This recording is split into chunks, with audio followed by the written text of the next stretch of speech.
This is a presentation on how to select a vendor for an electronic health record system. When trying to decide which vendor you want to select, following this simple 7-step process is very useful. First, you must invite stakeholders to participate. People you want to include are all members of the healthcare organization. It is very important to include all of these vendors. In the second step, you should conduct one-on-one interviews with each and every chosen person.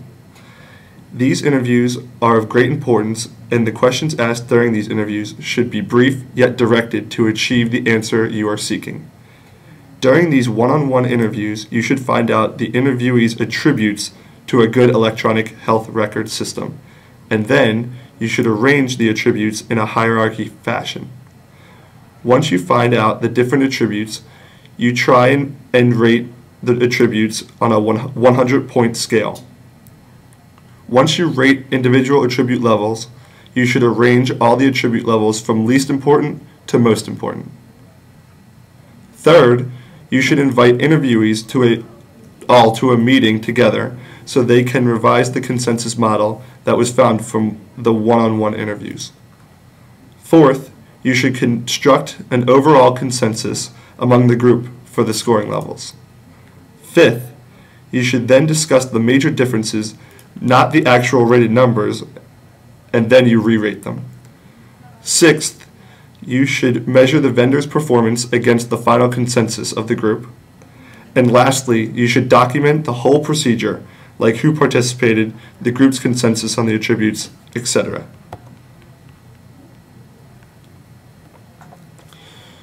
Two expert stakeholders were invited to participate for their opinion on a desirable electronic health record system. They judged the system on their 4 attributes they most look for in the system. 1. Ease of use, 2. Compatibility, 3. Cost per physician, and 4. Reputation. As you can see in the table, the first stakeholder said regarding ease of use that the best electronic health record system would input data within 2 minutes. A poor one would input data in 7 minutes, and on average, they would input data in 5 minutes. Stakeholder 2 said the same thing for a good and average system, but said a bad system would take even 8 minutes to input the data. Using the same process, the decision makers gave their opinion on % compatibility with the existing software, which ranged from 100% compatible to 0% compatible. Regarding cost per physician of the system, decision maker number 1's range of cost was from $8,000 per physician to $15,000 per physician, and decision maker number 2 ranged from $8,000 per physician to $20,000 per physician. The last attribute was reputation of the system, which is rated on a scale of numbers of past users of a system out of 10 that would recommend it. Decision maker number 1 said a good system would have 8 out of 10 past users recommend it, whereas an average system would have 5 out of 10 users recommend it, and a poor system would have 1 person out of 10 recommend the system. Decision maker number 2 gave a range from 0 out of 10 to 10 out of 10 users for his preferences. The stakeholders then provided a rating for the rate of each attribute from a 0 to 100. For example, decision maker number 1 would give a 100 out of 100 rating for a system for ease of use in a system that could input data in 2 minutes per patient, a 40 out of 100 for one that takes 5 minutes, and a 0 out of 100 for one that takes 7 minutes. Please see the table for the ratings from each stakeholder for the other attributes. Finally, the weight of each attribute was determined by first deciding which attribute is least important, and then attribute was given a score of 10. Then the stakeholders were asked which was their second least important attribute, and this was multiplied by some factor of relative importance to the least important attribute. This was repeated until the most important attribute was rated. Once numbers were obtained, you add all together and divide each individual number by the total to get the percentage weight of each individual attribute. As you can see, for decision maker number 1, reputation was least important, followed by compatibility, then by cost per physician, and the ease of use was that person's most important.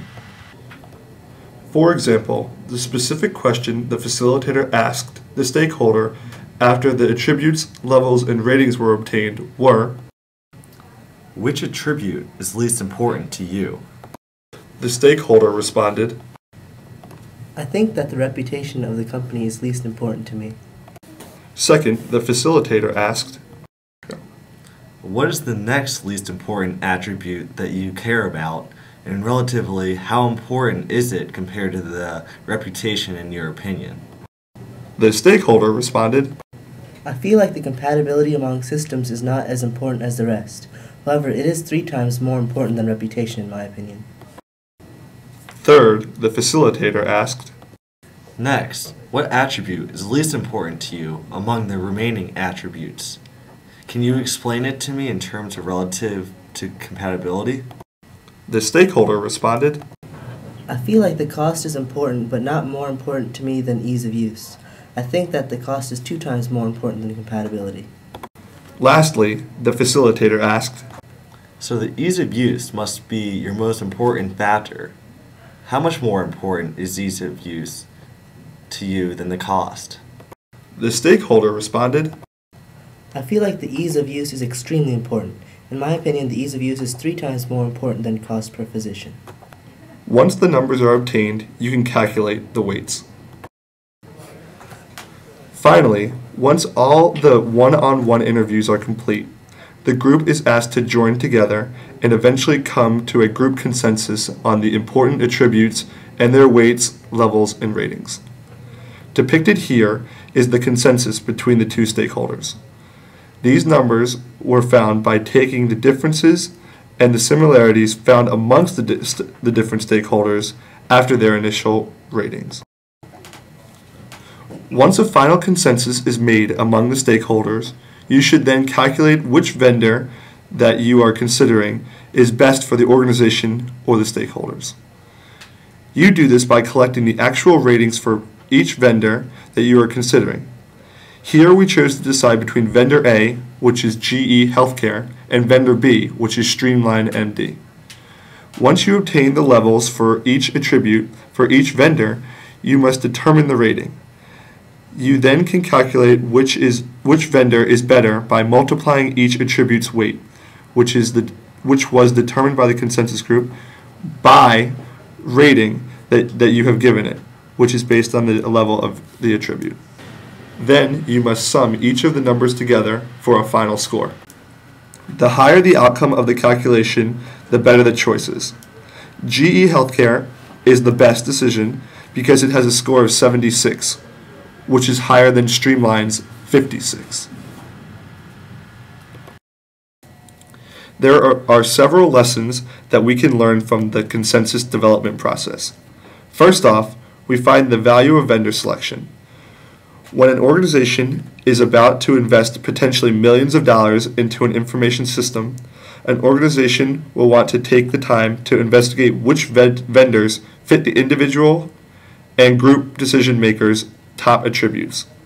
In this case, GE Healthcare is a better vendor when all the attributes are quantified. This brings us to the next lesson, the value of quantification. Each organization will value different attributes, and by quantifying these attributes, an organization can find the best vendor. Lastly, we see the value of conducting interviews before the general meeting because we can find the individuals actually think and eventually want without the influence of others. Individuals will know their answers are confidential. Then they can find what the group wants as a whole. After looking at this information, it is very important that an organization goes through the consensus development process to select the vendor that best fits their attributes and will be the best investment.